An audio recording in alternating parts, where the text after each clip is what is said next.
Hello everyone, welcome back. My name is Joan. Welcome back to Joan's MMA Corner. Today we're going to be talking about the return of Jon Jones. Now, we were just watching some more highlights. We always just like to sit around, me and my dad. We like to just sit around, watch UFC all the time, and we just saw a 45-minute video of Jon Jones and the greatness that he left in that octagon. And finally, he's going to make a comeback against a guy who's been fighting for maybe 3 years, I think. I don't know.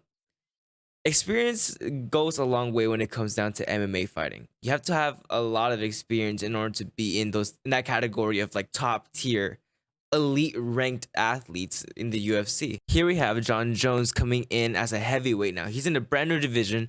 He's going to be facing some bigger opponents, but will that really take a toll into the whole gameplay? The heavyweight division is a little bit different compared to all of the other divisions. Even in light heavyweight, you still see a little bit more fancier stuff, more flashier stuff, spinning kicks, and none of the heavyweights seem to do stuff like that. They're a little bit slower. They tire out a lot faster. They rely more on power rather than technique or skill or speed.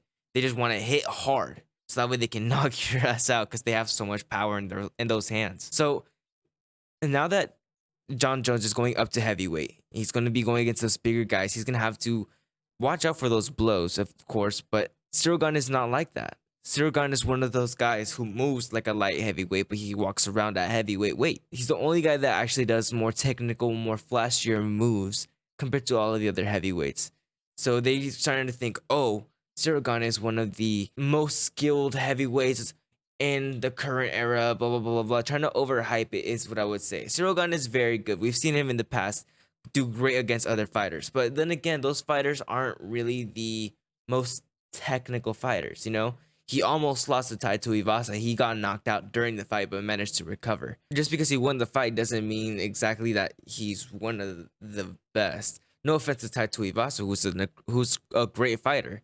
But then again, think about who Jon Jones has fought. These are actual technical masters. He beat Shogun Rua, Lyoto Machida, DC. Did you guys see the fights that he had with DC? He left him on the floor. He put his hand to his head and sunned him. DC was never the same. Chael Sonnen said there was going to be one fighter that I would never want to fight ever again, and I'd fight anyone, but not this guy, Jon Jones. Fuck that.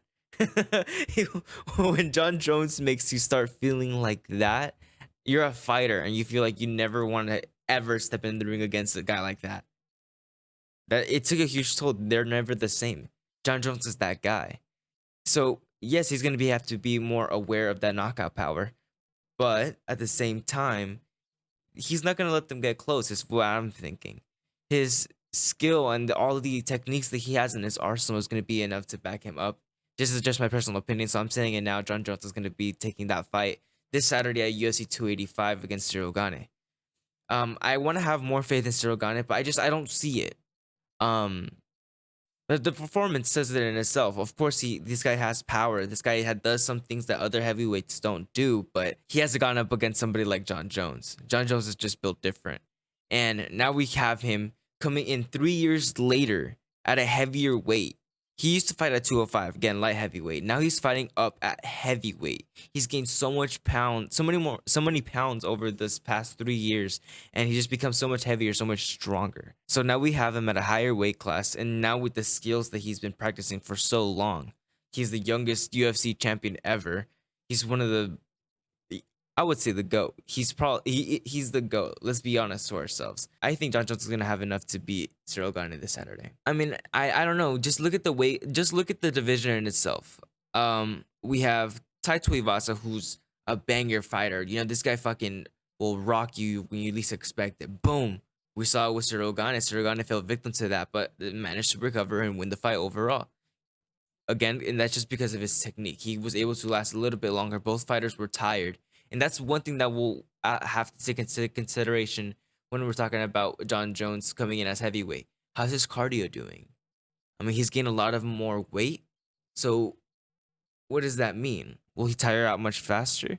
In the past 3 years, people say that, he's been away for 3 years. He's not going to be the same, blah, blah, blah, blah, blah. But I could say, yes, he's been away for 3 years from the UFC, but from training, let's be honest. These guys don't take breaks like that. These guys are always seeking higher levels. Right now, he's training with Henry Cejudo, who's training with Demetrius Johnson. You know, it's goats training with goats, training with goats. I don't know. These techniques that they're teaching each other is just gonna be something that we've never seen before.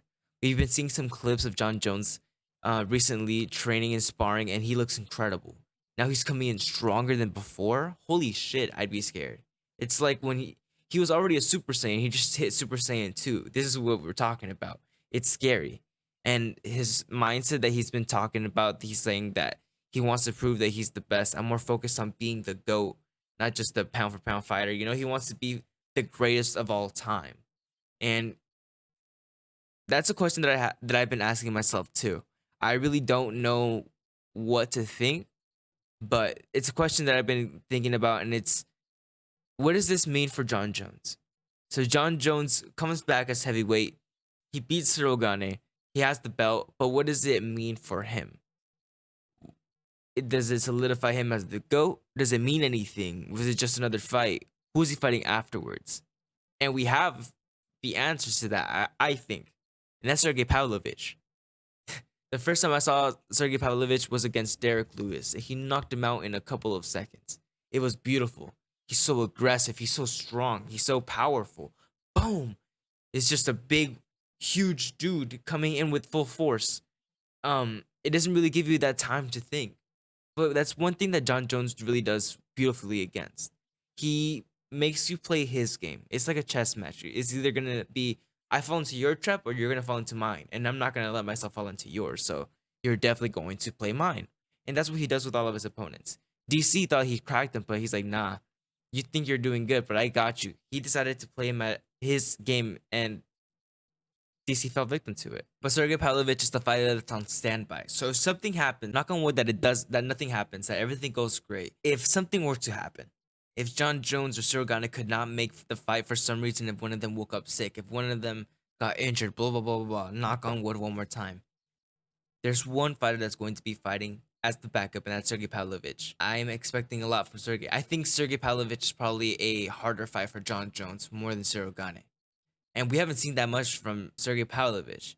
But from what we have seen, it's freaking great. This guy is crazy for this heavyweight class, where these people are more slower, when they're relying more on power. This guy's more explosive, more dynamic.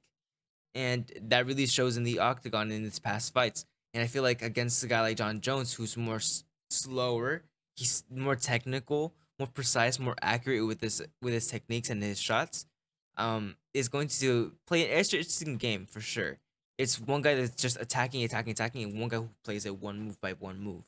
It really is a chess piece in itself, a chess match, as Jon Jones was saying. The only thing I'm seeing for this Saturday is Jon Jones taking it and reclaiming his throne as the GOAT.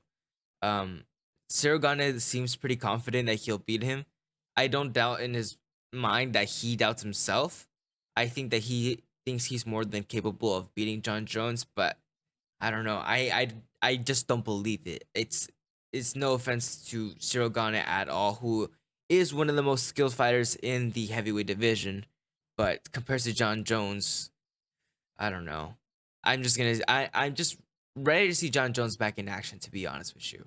I can't wait to see what he's been improving on in these past 3 years of hard work and just getting up to that heavyweight weight. It's gonna be very interesting to see him back in action, and I'm so glad it's happening. Who knows? Maybe even Francis Ngannou will come back and be like, "Hey, I'm back. I actually need money, and I'm challenging Jon Jones." That would be an interesting fight in itself too. But who knows? Let's see what happens in the future. I'm very excited for this Saturday, UFC 285 on March 4th.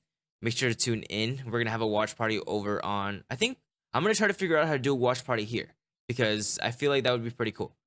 But yeah, I'll see you guys all next time. Thank you guys for watching. If you guys happen to enjoy, make sure to like and subscribe. I'll catch you guys all in the next video. See ya.